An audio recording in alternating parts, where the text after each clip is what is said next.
you want a tall one? Yeah, it's okay.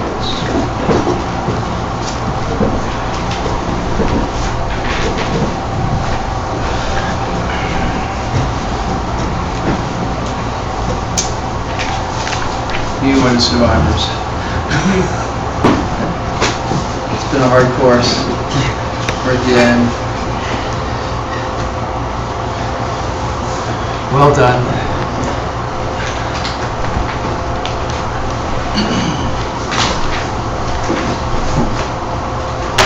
John, you want tea or water?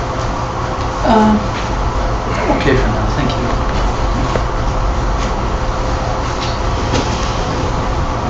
Ready? Soshi Koki Jishin Metotron Ria Linshi Ninde Yantadi Sange Shindu Miteru Arki Drokun Nanda Shinla Chupasho Hiram Guru Ratna Mandalakam Ninyatayami Sangye Jirang Soki Chognam Janchu Barju Jakni Gyasuchi Daki Jinyengi Petsonam Ki Drola Panchir Sangye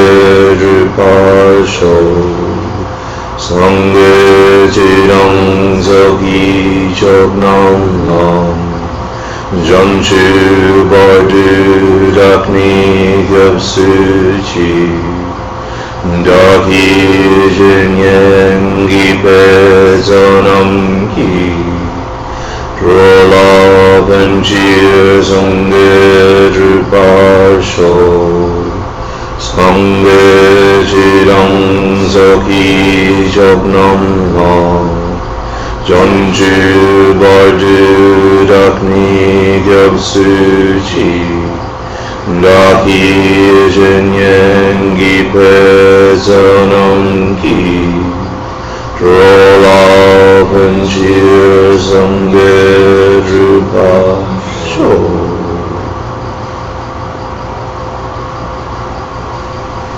Please sit comfortably for a few moments of meditation.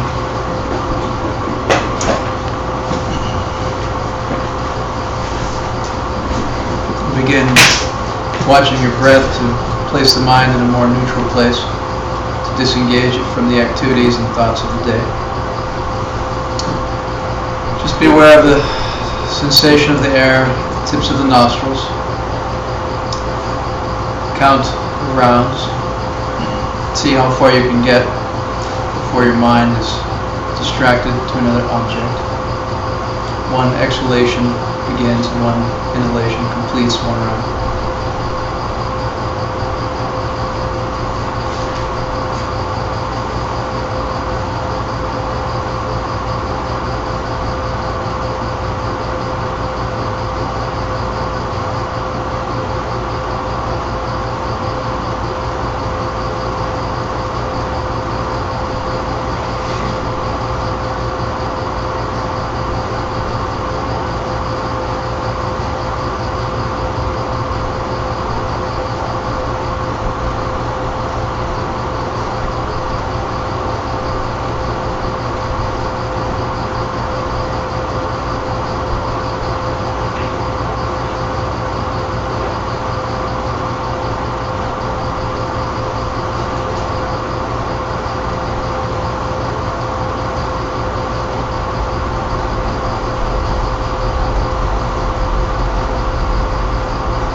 reflect for a few moments upon the emptiness of your body as we've discussed it the last 10 weeks.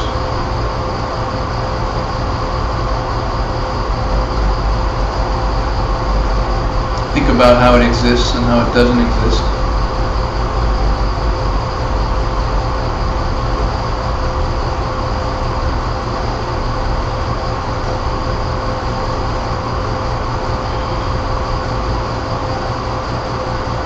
What's really there.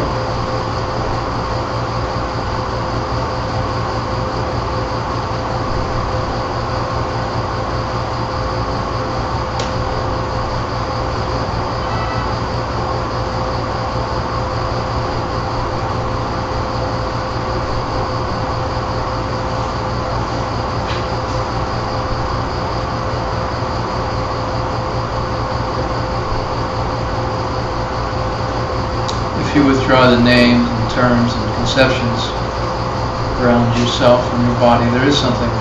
Focus upon that.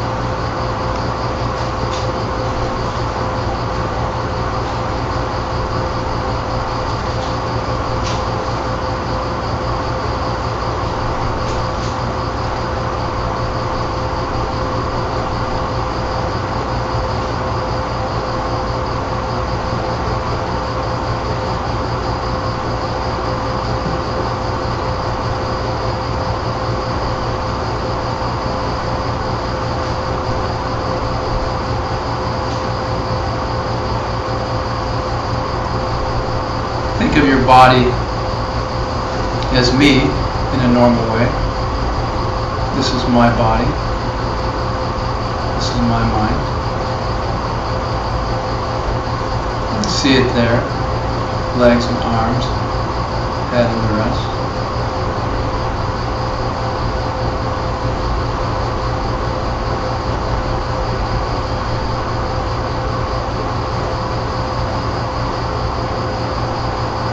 Now simply stop thinking of those ideas and continue to focus upon what's there.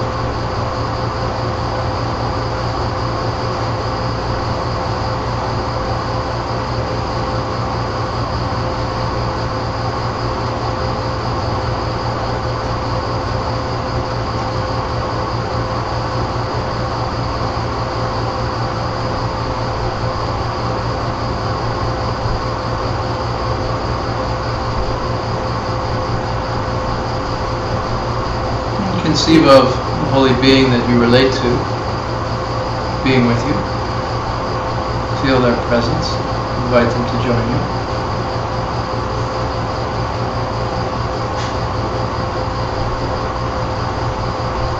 Ask them to bless you to perceive what's really there.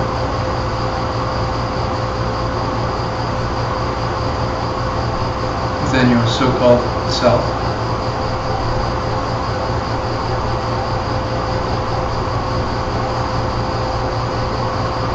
Make sincere supplications from your heart. They bless your mind to perceive ultimate reality, emptiness, especially of yourself.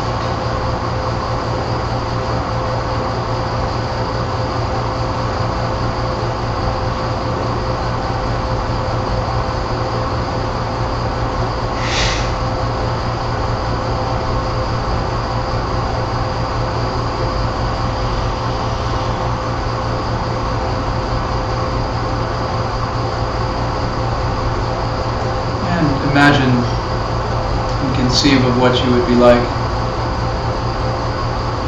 as a perfectly pure and holy being. See that very clearly.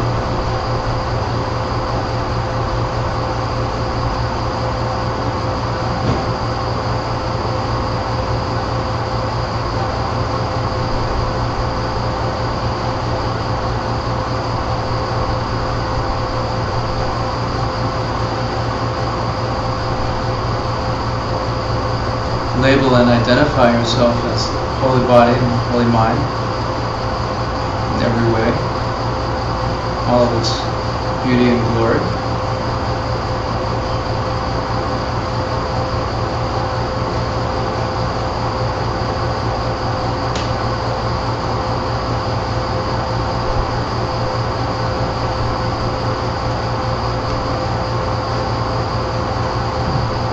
Release, withdraw those conceptions. Focus upon what's there.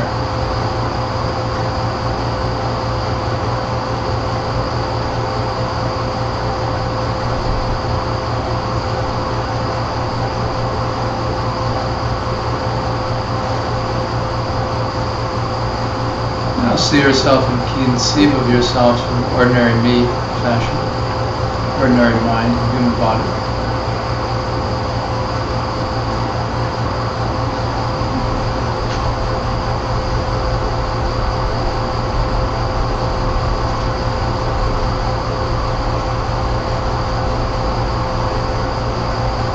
And now stop thinking that way. Stop conceiving of that. Focus upon being free of those concepts and labels. Focus upon what's there without them.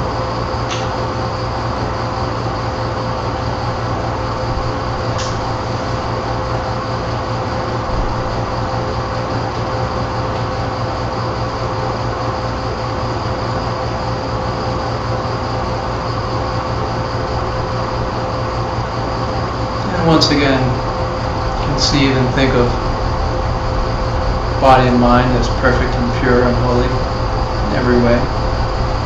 See it and feel it as such. Think of it as such.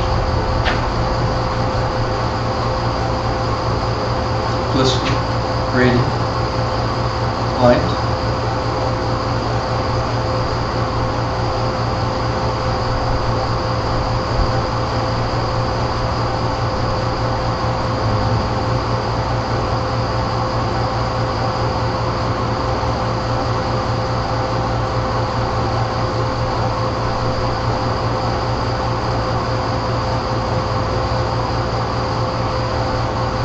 You can see your root Lama in your heart glowing.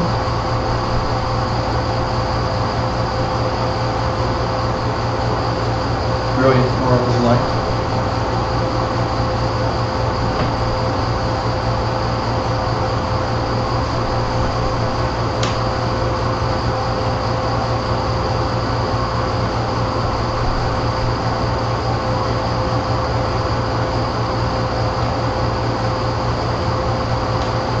Thank you, holy beings, for coming. Homage to all holiness everywhere.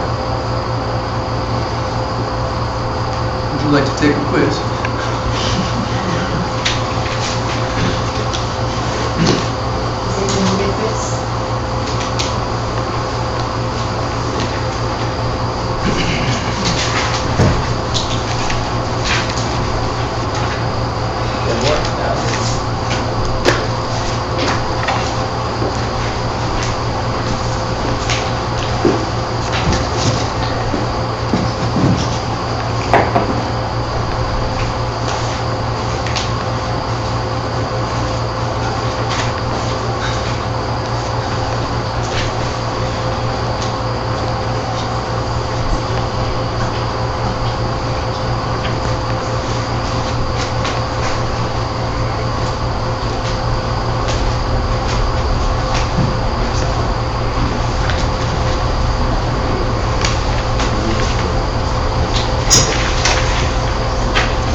congratulate you on being the survivors.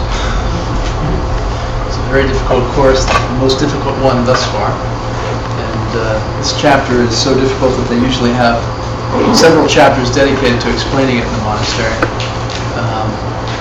It's very profound, very holy, so I've done a very good thing being here. We're at the point of the chapter now, in the last few lines, Master Shantideva is starting to wind up the guy, he's starting to wind up the book. And basically he's gone through this chapter and he said, what are all the different worldviews, what are all the different approaches to life and thinking about life and philosophies of life. And he's disproved them and said none of them work except this one. Right? He's refuted them all the different interpretations of emptiness he's gone through. He said this is how, think about emptiness in a low, medium, and high way. Right? And so now as he comes to the end of the last verses of the chapter, he's really making his final important points in the book. And he's really gone through the text and said, this chapter particularly, nothing has any nature of its own. And because nothing has any nature of its own, anything could become anything. Right? You can create whatever world and reality you wish if you collect the right karma. Right? So he concludes by talking about the most powerful karma that one can collect. Right? If it's true, if what he said is true, and if what we said is true, that by collecting the right karma, you can create your own reality. By collecting virtue, you can create goodness in yourself, and goodness in the world, and happiness in yourself, and a paradisical world for yourself. All you have to do is collect virtue, right? Collect the right karma. Then you want to know what the best possible karma is, right? What is the best, most powerful, most effective karma that one can collect, given that everything's empty, right?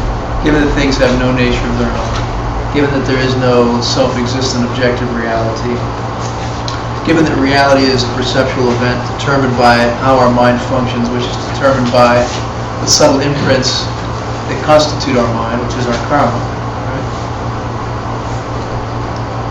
What's the best thing you can do to create the best world and reality for yourself? And so that's what he talks about here at the end of the chapter.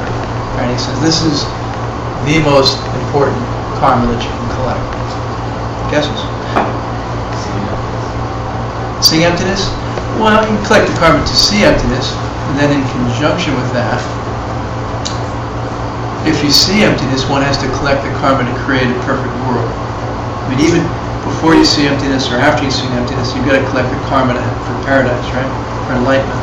And so what is that karma? Serve all beings, especially the Lama. Serving. It's serving all beings. Yeah, and he's compassion, really. He starts to talk about compassion because this is the most powerful karma that one can collect to create paradise for oneself, to create an enlightened state for oneself. And so he goes into the importance of spending our lives helping other beings, helping all other living beings, and the significance of that, right? And so he starts off defining them. Sorry, a lot of Tibetan tonight, I see, a lot of definition. So he starts off talking about compassion and defining compassion and just what it is, right? He talks about two states of mind, love and compassion, right? We think of love in a particular way, and I suppose compassion also. So we'll use a very short definition from the Lamrim Chenmobe Jesum Kappa, a very brief definition to make it easy. So please say Dewa, Dangtre, Duki, Jampadam, Duknel, Dan, Dreldu, Kiningje. So this is a brief definition of compassion and love. So Dewa means happiness. Dangtre means to meet up with or encounter it. Do means you want it, you want them. Ki is of. Jampa means love. Okay. The function of love is to want other people to be happy, right? The definition of love, the short definition of love, is simply wanting other people to be happy. Which, I don't know, if you think about love, and you just take a moment and think about love, you go, that's not how I normally think about love. Right? If I think about love, I think about feeling good myself. Right? Like if I'm wanting love, if I'm in love, it's like, I feel good. Right? I mean, when I'm in love, I feel good. This is not what he's talking about, is it? It's a different idea of love. So his definition of love is not centered upon me getting mine, right? It's centered upon wanting others to get theirs, right? So a little bit different perhaps than our normal approach. Wanting everyone else to be happy, wanting others to be happy, right? Okay. Dugno means suffering.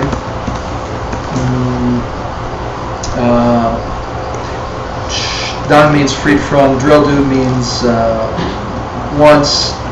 Ningje is compassion. So,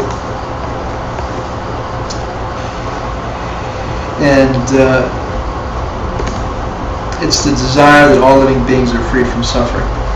So, he talks a little bit about the difference between wanting people to be free of suffering versus wanting people to be happy.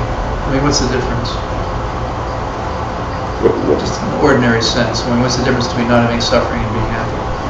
What's an absence of a negative in the allowance and addition of a Yeah. positive? I mean, absence of suffering is your feet aren't in the fire, right? I mean, you could not be burned or not be cut or not be depressed and be in a neutral state and not really be happy and joyous, right? So he's talking about both. One is sort of the absence of that pain and the absence of that suffering, and the other is having goodness, right? Having all the happiness that one's mind might want. And so he uses a metaphor. He says, look, think about a child, a mother and a child. Think about a mother who's lost her only child, and she has this tremendous grief. She's not going to be happy until you've removed her suffering, or until her suffering has been removed. It doesn't matter if you give her, her favorite food or beverage to try to make her happy. It's not going to do it because she's suffering, right? Or if someone has a cut on their arm or something, you tell them a great joke, but it's still going to hurt. So he uses the metaphor of a mother and the child, and he says, you can't really bring happiness to people. You can't really help people be happy until you have, until they've alleviated their suffering, until they're not suffering anymore, right? So they go together in that way, right? So the first goal is to remove their pain, and then the subsequent goal is to get them to paradise, right? Get them to some tantric paradise in this life before they die. So Master Shantideva is saying, look, I've just presented emptiness. You understand emptiness, you get how reality exists. Now it's time to feel these two emotions. Now it's time to cultivate these two emotions within yourself. If it's true, and he says it is, and Buddhism says it is, that things are empty, then we must feel love and compassion in our hearts, because they are the key to paradise. They are the key to creating paradise. Right? So it's very important. He prays at the end of the 9th chapter that we can have these two states of mind, two states of heart, right? But that we can understand emptiness while we're having these two states, while we're experiencing these two states. He prays, may I be able to have these two states within me while I'm experiencing emptiness and ultimate reality, wishing that I can give people whatever they want. And equally, now that I understand emptiness, know that the most important thing I can do is to care for people and to help them be free of suffering. Right? So, it doesn't help to understand emptiness if you don't do anything actively. Right? You can say, oh, I understand emptiness, I understand ultimate reality, I get this deep Madhyamika philosophy, I'm a Prasangika, I know all the different schools and all the different definitions and all the different ways of thinking about reality, independent origination, and blah, blah, blah, blah, blah. But it isn't enough. You can understand it all profoundly. But if you don't go out and actively collect the causes for happiness in paradise, it's not doing any good, right? Emptiness is a basis to not collect negativity. Emptiness is a basis to engage in virtue. Emptiness is a basis to collect the most profound, powerful karma possible so that you can be in paradise and happiness forever. So understanding emptiness is obviously essential. That's why you hear in Buddhism wisdom and compassion, right? They're always mentioned together. And it's not enough to understand emptiness. You have to also have compassion within oneself. We have to have compassion within ourselves. If we have deep, profound realizations of reality, and we don't have love and compassion, it's not really going to get us anywhere. It's not going to move us forward. It's not going to move us towards our goal because we're not collecting the karma which will cause our goal. Yeah. When you say that he prays for this, does that mean like he wishes for this, or does he pray to someone? I'm just confused about that word he does sometimes. About the word pray? In what way is it confusing? Well, because the way that I hear the word pray in modern culture is usually towards a deity. Yeah. So what is with this idea of praying? Does that mean there's a guy on a throne with a magic wand, and if you beg him just right, and he's in a good mood, he gives you what you want on a good day, right? Like in our Christian tradition, priest or whatever. It's very different. Are you troubled with the fact that you think you're praying to some self-existing thing? Yeah, I just wonder. I don't know. I just love to hear a description. How does that work? We talked about it last week a little bit. The notion, and we talked about it in the sense of requesting blessings, right? How Jason Koppa spends half of his spiritual career requesting blessings and praying for blessings, right? So what is... And we're going to talk about it a little later in class tonight. What happens when one prays, right? I suppose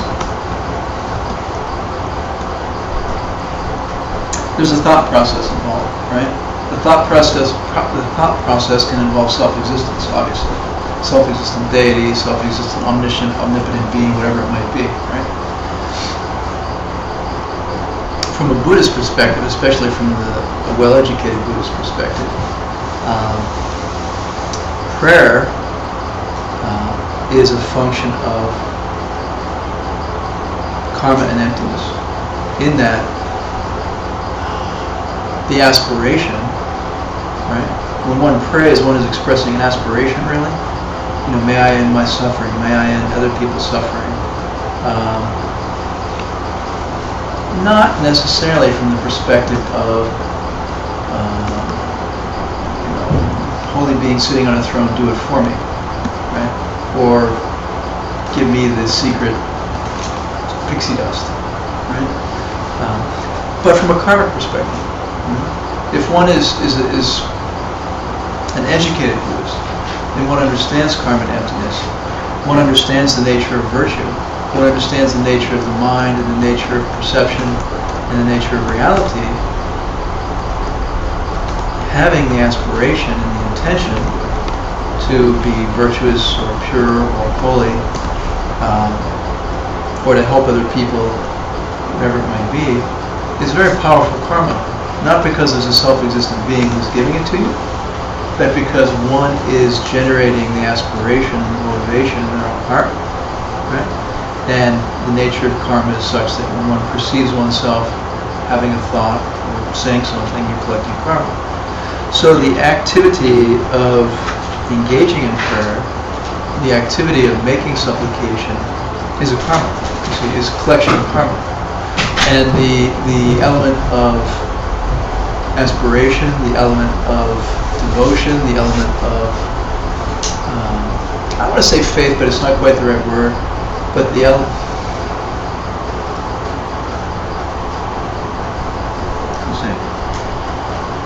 believing in virtue, being committed to virtue, being committed to compassion and love, and affirming that, and aspiring to that, and asking seen and unseen beings for help with that, right, is what we're really doing when we engage in prayer. So it's functioning on many levels, you see. There's this understanding that I'm collecting karma just through my own aspiration. And it's also saying, yeah, I acknowledge that there are many realms and dimensions and beings of all sorts, holy and unholy. And I'm also speaking with them and interacting with them and engaging with them. And that's collecting a karma in relation to them too, you see. So it's not that there's a self-existent holy being who's going to give us the pixie dust on a good day. It's that we are collecting karma in relation to ourselves and to other beings.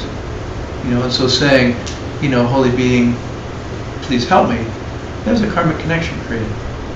Not because they can self-existently help you from their own side, but you are in fact collecting karma to create such a being in a way. You see? Does that make sense?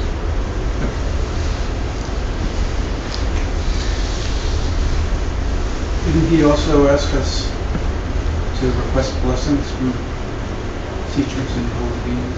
Isn't that a similar kind of form? Yeah, we talked about that last week, how we need to devote a significant portion of our spiritual career to requesting blessings from holy beings and teachers.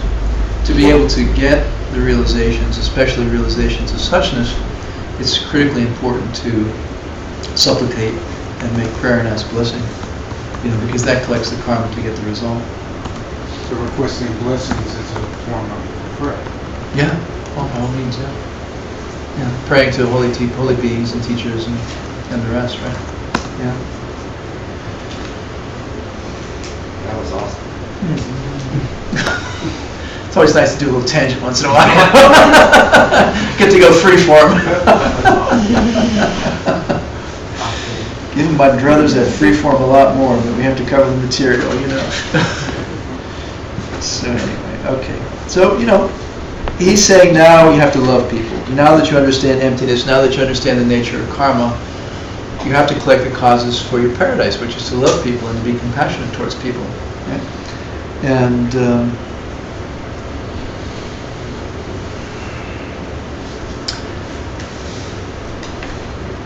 otherwise life can be very meaningless and empty. If we look around, there are a lot of intelligent people doing a lot of stupid things.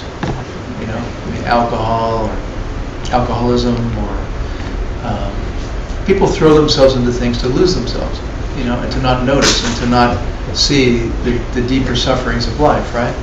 We live in a culture and we live in a society where we've got it pretty good. But people still distract themselves from their suffering, their deeper suffering, whether it's throwing themselves deeply into business and fully into business, or whatever, endless TV or video, it doesn't matter, On some level, I think people will have a deep feeling that it's not possible to end suffering. It's not possible to experience the end of suffering. And, if you're an intelligent person, you've looked around and you said, yeah, I volunteered at the soup kitchen, yeah, I've donated money, yeah, I've, seen these organizations which have performed 3 million eye surgeries, and it's beautiful and it's wonderful. But there's this endless additional need. And even if we go out and help people and feed them and take care of their medical issues, then and they set them up with the skills in life, then then they live in a house or an apartment, and they watch TV and they get old and they get sick and they die. And they suffer along the way anyway. Just a different kind of suffering. And so I think, your average intelligent person has some deep awareness of this. And there's some sort of feeling of, despair perhaps, hopelessness around it. Suffering is self-existent. The problems of the world are self-existent. The poverty, the homeless, all of the wars and everything else are self-existent. They can't be ended, right? And so there's a real hopelessness to that. There's a real sense of despair to that. And the point that Master Shantideva makes, and the point of this text is that if things are empty, then we can do something about it. It is possible to address it. If things are not empty, then it is hopeless. Suffering is self-existent. Crime is self-existent. nasty people are self-existing, and it is impossible, to change it and to turn it into something else. But if things are empty, then we can do something for all other beings, and we can teach them to attain paradise, and it's really the only way to help them ultimately.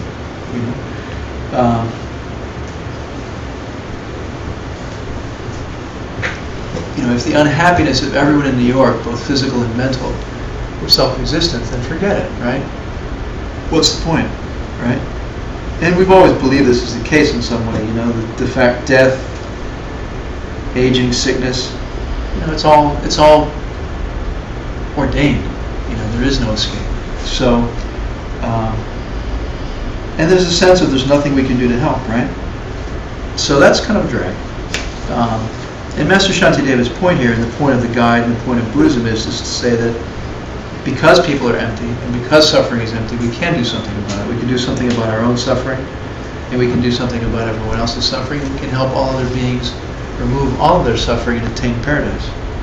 And that's the inspiration to be compassionate. If we understand that it doesn't have to be like this, right? And that people are needlessly suffering, then the sense of compassion can start to arise. If we want everyone in the world to have every good thing, right? Their bodies are empty, their minds are empty, their outer circumstances are empty, their situation is empty. We can do something. And so the ninth chapter is not an exercise in philosophy. It's not all these proofs and these debates and these fine points are not just an exercise in philosophy. He closes the chapter with love and compassion, right? With the idea that we can do something for ourselves, and we could do something to attain paradise, and we could change this body into a different kind of body, and we can teach other people to do it. And we have the opportunity, in America. We have food, we have freedom, we have free time, we're fairly comfortable, and we have suffering, so we have the mix. We have the mix of the negative motivators and the leisure and fortune to do it. So, I think when I hear about enlightenment and when I met Buddhism, there's this sort of mysterious idea about enlightenment. I don't know. When I hear the term enlightenment, it's at least in the early days when I heard the term enlightenment, there's this idea of somehow there's this mysterious thing that can happen, and I end up in heaven. It's like heaven, right? There's the black box, and you're in heaven. That's like the Christian thing. So, somehow something happens, the black box is there, we don't know what it is, but somehow everything's okay when you go through the black box, and you pop up in heaven, right? That's Christian. So, black box being, of course, judgment by God or whatever. And then from a Buddhist perspective, when I hear people talk about enlightenment and nirvana and paradise, it's this kind of a similar thing, right? Well, okay, I can get to paradise. It's not God, but somehow you get to paradise. It's got, I don't know, it's like some mystical thing or some mysterious thing, and I don't quite understand it, but Buddhists say you can get to paradise too, and you can get to enlightenment, you can get to nirvana, but it's never really quite clear, It's never really quite clear how you actually do it. It's a little bit of the black box thing, right? So we don't have that anymore. I think for most Buddhists it's like that a bit. It's like, yeah, we got nirvana, yeah, we got paradise, yeah, be a good person, yeah, have compassion, yeah, have wisdom. But it's hard to really get it, I think, unless one studies deeply, as we have, and as Master Shantideva has presented it, where he said, look, attaining enlightenment is not mysterious. It's not some black box. It doesn't involve pixie dust. It's very specific and it's very precise. And this is what you have to do. You have to understand emptiness, and you have to have love and compassion. And the way you get to paradise, the way you achieve nirvana, and the way you achieve enlightenment is by understanding that nothing has any nature of its own. Nothing has the identity that you ascribe to it. And by intellectually understanding it, by perceiving that directly, you can be a virtuous being. And in being a virtuous being, by being fully, completely, utterly virtuous, you will become that. It's a resultant path, right? You behave that way and you become that. You behave virtuous and you become a virtuous being. behave virtuously, and you become a virtuous being, right? You behave compassionately, and you become, a being of compassion, surrounded by other compassionate beings and loving beings. So it's not mysterious, and it's not a black box. It's very precise, and it's very specific, and it's very clear. Understand that suffering and hostility and nastiness don't exist out there from their own side. They are dependent upon us and our mind and our past deeds, and behave purely, utterly virtuously, and you attain paradise. So he's underscoring it here in the final lines of the chapter. We understand emptiness now. Now, collect the causes for paradise, right? We understand that we shouldn't react in a reflexive, negative fashion when things go wrong. We should train ourselves to react in a positive, virtuous, loving, and compassionate fashion under all circumstances, right? No matter what happens. So, understanding this, we have some personal responsibility to do it and to teach others about it, right? I mean, if we're in this class, given that we're in this class, we have a responsibility to every other living being to help them learn and understand this, to end their suffering, right? To know these things, to have these holy ideas conveyed, right? Then, we have a profound responsibility to convey it to others in an authentic and accurate way, because it is the source of the end of all suffering. And to have, it's like having the cure to AIDS and not bothering to give it to anybody, who's suffering. So it's just, it's kind of unspeakable. So please take it seriously, right? So we have to help others in an authentic, loving, and compassionate way, and Master Shantideva is making that point here at the end of the chapter. So he does a technical definition of great compassion in the chapter, which we'll go through. So please say Duknel, Chengi, Semchen, Gangla, Mikyam, Mabu, Chikpala, Sewe, Tsutsam, Du Duknel, Dang Drewa, Dupelo, Chuma, Mimpa, Nangi Nangi, Kewelo. Okay, that's the longer definition, the technical definition. So, Duknel means suffering. Chengi means who is suffering. Semchem is a living being. Gangla means any. Mik means to focus on them. And so this is the first quality of compassion, is that it focuses on a living being or living beings who are suffering. Kyang means whichever. No matter what, or no matter which or whom it's focusing upon. Ma means mother, and Bu means child. Chikpa means only. La is towards that child. Sewe means love. And Tsutsamdu means no less than that. Okay? So this portion of the definition says that this is a state of mind which focuses on any being which is suffering, no matter what suffering being is focusing upon. And the feeling is no less than a mother has for their only child. So think of it as the person you love most in the world. The mother and child thing doesn't always work for everybody. But think in terms of the feeling you have towards the person you love most in the world, whomever they may be. Whether it's a parent or a sibling or anything, it doesn't matter. So think of that feeling, and it's having that feeling towards every suffering being, right? Having the same heightened state of love towards every living being, no less than that. Feeling no less than that towards every living being, right? And no matter who, right? was thinking about it today, like my kids, I put my life into my kids in a way.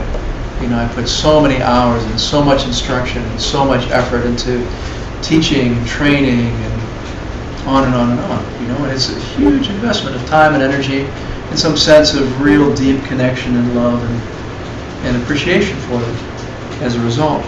And you know, it's like that. It's think about having that feeling towards a nasty, smelly beggar screaming at you. You know, and that's what Master Shantideva was saying. He said, it doesn't matter how ugly they are. It doesn't matter how much they smell. It doesn't matter if they're insane. It doesn't matter if they're foul temper. You know, it doesn't matter if they're out to stab you in the back. You know, it's having that feeling towards all of them. You know, without wavering, no less than that same love towards all of them, right? Including the mean, hateful people, right?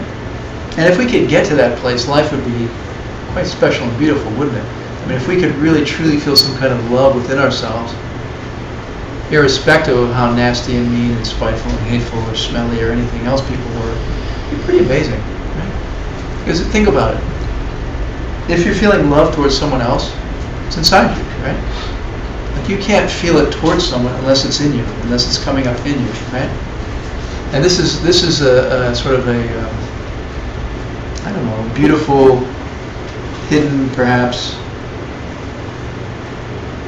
secret and self-evident aspect of things, which is however you feel towards anyone else is inside you. You know, if you feel someone else is a jerk or an idiot or an ass, it's inside you. You're feeling that towards them.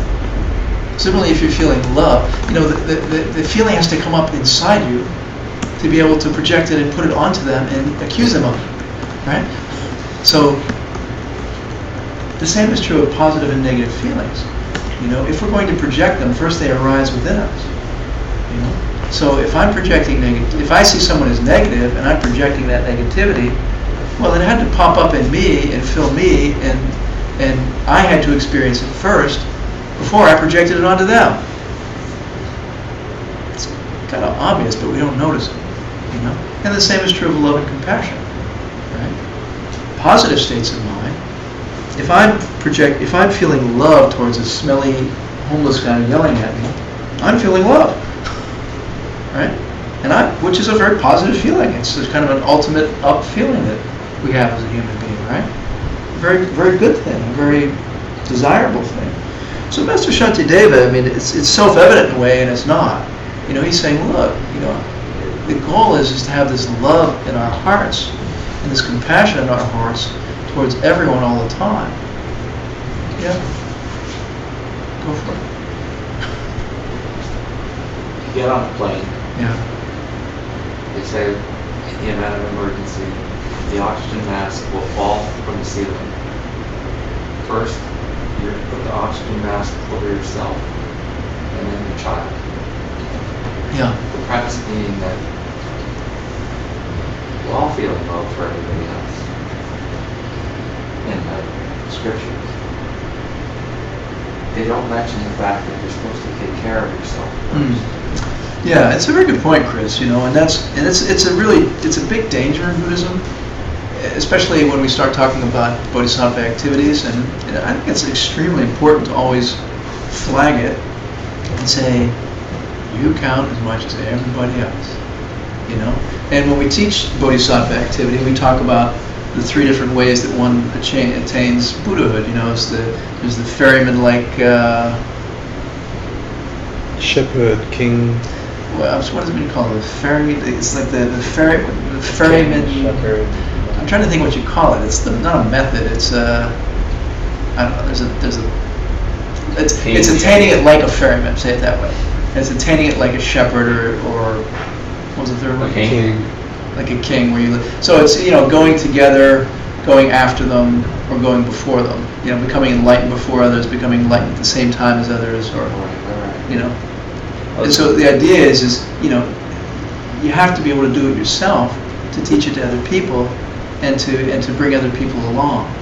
And this very important element of Bodhisattva activity is not to throw oneself under the bus, you know, to care for everybody else. It's like, shoot me first, you know, no, it's not like that. I have love in my heart. You know, yeah, I mean, you know.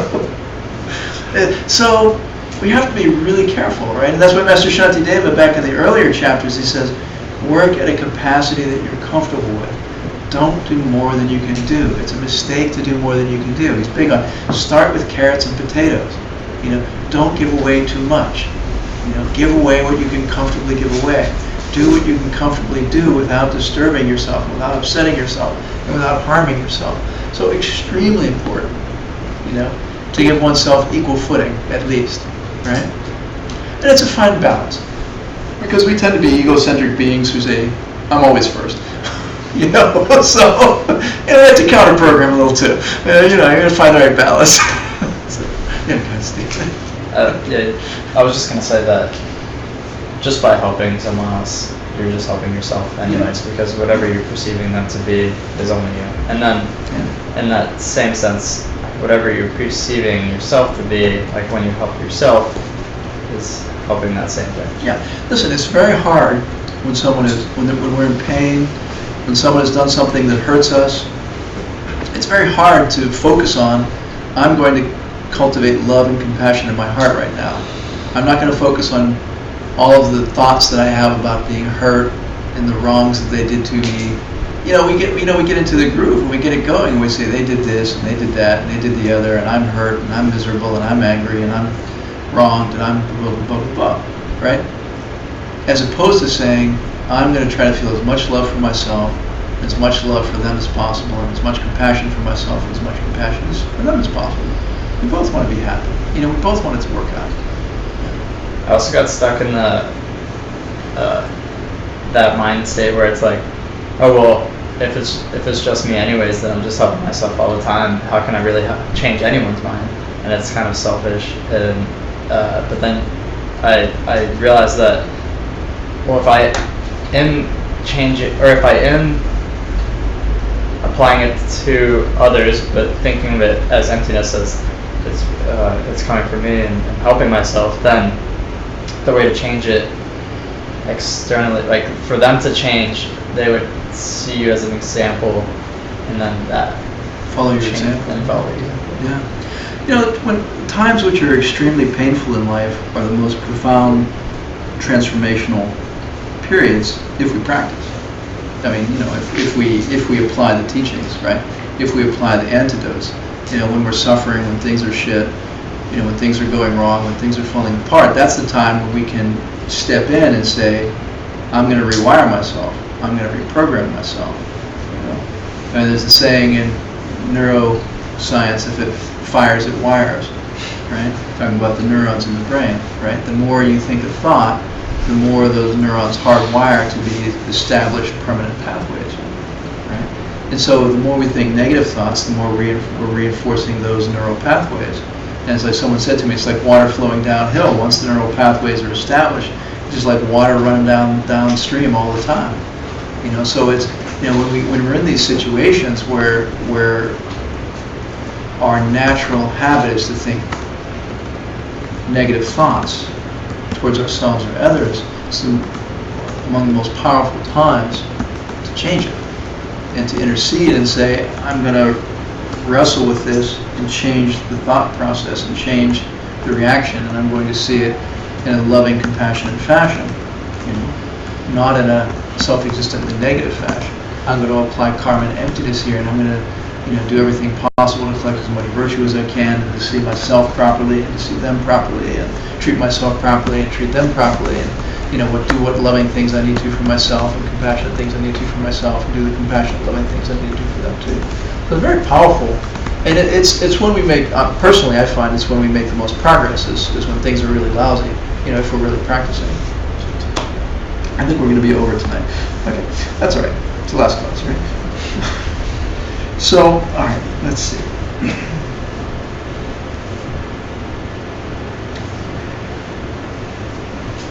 So that, you know, if you see emptiness directly, when one sees emptiness directly, you know, there's this tremendous experience of bodhicitta afterwards if you're on the Mahayana track. You know, when you see emptiness, then you see firsthand that all of the suffering of the world isn't necessary. You have this direct realization, this direct experience that every single suffering in the world is completely unnecessary, All the terrible things, from every headache to every war to every murder to every, atomic bomb, every mental suffering in the world is totally unnecessary.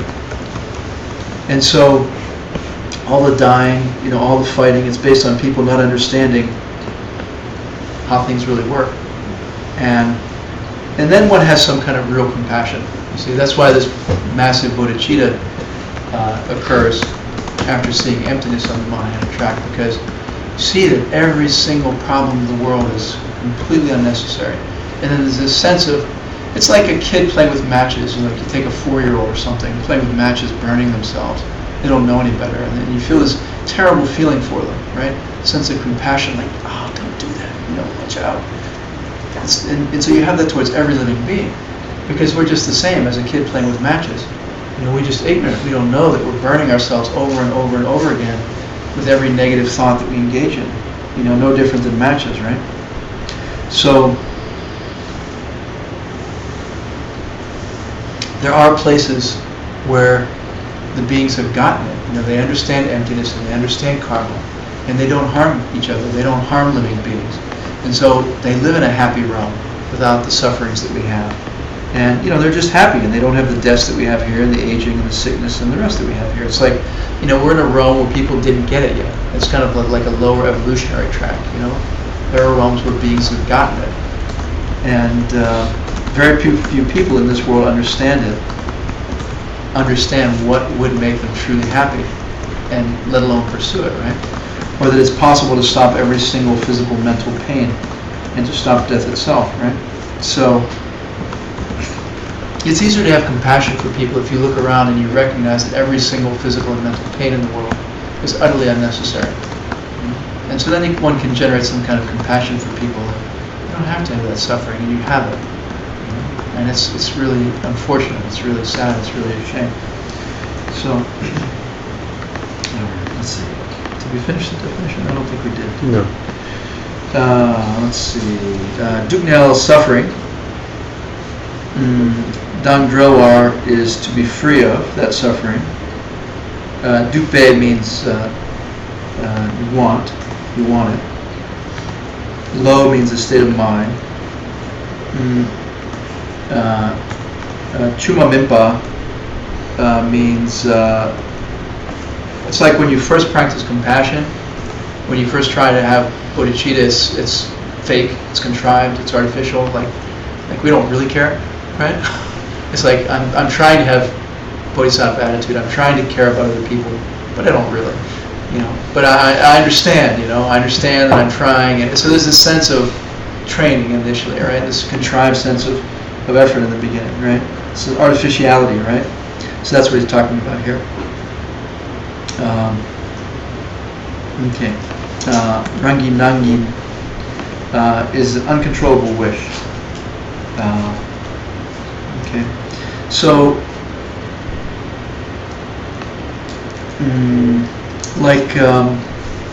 this idea of Chuma Mimpa, this pretending, it's like, they call it sugarcane bodhicitta, right? It's like you try to be a bodhisattva and you try to have bodhicitta, but it's like sugarcane. It's hollow in the middle. Sugarcane's not hollow. Bamboo's hollow. It's like hollow in the middle. You're trying, but it's brittle and it's easily broken and it's hollow. It's not firm. And it's like Kiran practice. The yoga of pretending. It's like, right? You go around and you say, I'm trying to see it that way, and I'm trying to see it that way, and I'm trying to relate to it that way, and you don't. But by virtue of trying, it's a necessary step to pretend, and it helps to develop the real thing, right? So this idea of Chuma Mimpa means you're not pretending, right? It's the real thing, okay? So, we pretend to love people, and we pretend to have compassion for people, even though we don't initially, and then eventually it takes hold, right? Eventually the habit develops. But in the beginning, it's practicing and practicing and pretending until it becomes real. And we don't feel it right away. We keep trying. Right? So Rangi Nangi means the uncontrollable wish, and it just comes up in you, and you can't stop it. It just arises. It's just there. Kewe is arises. Lo is a state of mind. So it's a state of mind. So this is the long definition of great compassion. It's an uncontrived state of mind which, no matter what suffering being it focuses upon, feels an uncontrollable wish to free them of their pain. It's exactly the same intensity of love that a mother has for her only child, right? So,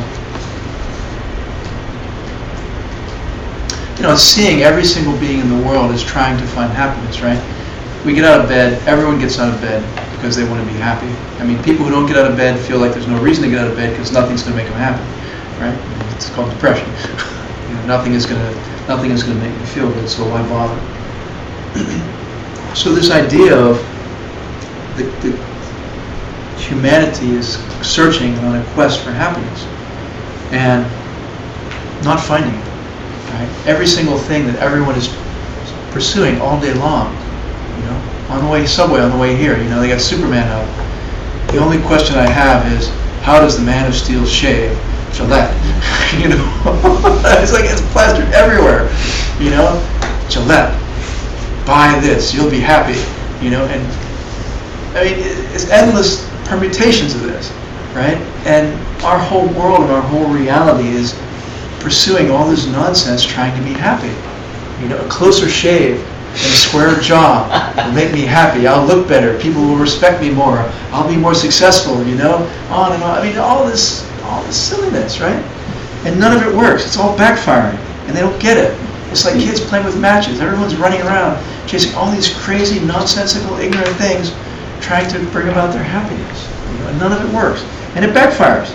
And so there's an entire planet of beings doing this, and there's some sense of sadness that it's like this. That there's this insanity, there's this ignorance, right? Just people collecting bad karma, thinking it's going to make them happy. It's insane. So, not understanding, beings that don't understand what really causes things. They don't understand that lying and cheating and stealing doesn't cause wealth. That money isn't self-existently valuable. It doesn't bring, prosperity. So, they don't understand that taking care of other people brings goodness. They don't get it. And so, there are two types of great compassion Master Shantideva goes into.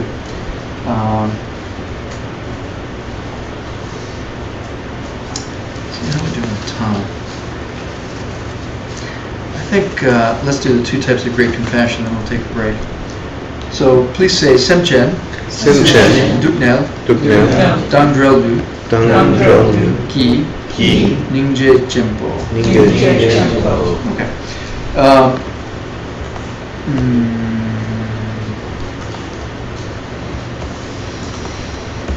Semchen means living beings. Duknel again means suffering. Dangdrelbu means wants to free them. Ki is of. Ningje is compassion, and Chimpo is great compassion. So, this is a great compassion where one wants to free all living beings from suffering. Like you look around and you think it's really a shame, it's really a pity that the entire planet is suffering, right? And wouldn't it be nice if they were free of suffering, right?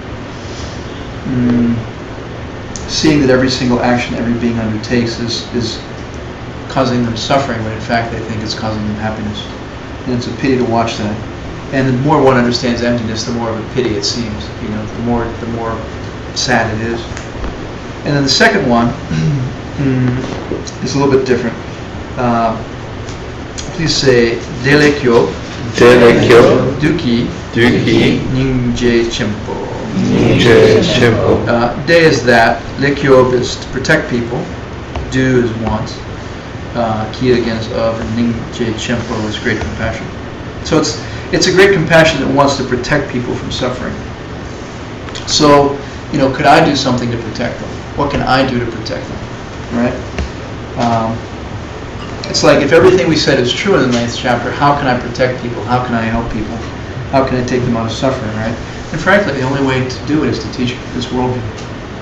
There is no other end to suffering other than ending negative karma, right? The only way to end negative karma is to understand the nature of reality, is to understand emptiness, right? Is to understand the relationship between karma and emptiness. There is no way for a being to end their suffering unless they put an end to their negative karma, and they cannot put an end to their negative karma without understanding emptiness, right? Dependent origination. So we have to teach why good deeds work. So all of the ethical systems, by and large, teach that one should be good. Every religious tradition more or less says, don't hurt other people, treat other people the way you want to be treated, be virtuous and be good. But their weakness is they don't explain why it works. They don't explain why virtue is important and how it works and why it works. And so that's the emptiness component, that's the wisdom component, right? So we have to teach emptiness and immediately teach ethics and morality in conjunction with that. Teaching ethics without teaching emptiness isn't enough. And teaching emptiness without teaching ethics is not enough, right? Neither alone is adequate. And so any tradition which is teaching one or the other is incomplete, right? And so similarly with a teacher, any teacher, whether it's a Buddhist teacher or any spiritual teacher who's talking about emptiness or mystical things, and they're not talking about love and compassion and virtue, it's incomplete. It's not going to work. It's not going to bring the result, right? So very important to always remain aware of that. Otherwise it becomes this weird, disorienting thing where people are getting into mystical mumbo jumbo, which is sort of untethered from ethics, and virtue and morality. So one should always go immediately to compassion and love and morality when we're talking about ultimate reality. So, and we all have a responsibility to teach it. So, okay. We're gonna think that. Yeah, I think so. Let me just make sure I've covered everything for the second kind of compassion. Just briefly, the second kind of compassion is where you want to protect someone, right? Rather than just saying, oh, it's a shame and wouldn't it be nice? The first one is it's a shame that everybody's suffering and I wish everybody could be done with suffering. And then the second one is what can I do? And this is the idea of personal responsibility. So why don't we take a break and we'll talk about personal responsibility when we come back. Can I make a quick announcement? Yeah, sure. Or request? Sure. So, as everyone knows, Allison has been the manager at Three Jewels for several years, and she has decided that she's going to complete her role in that position.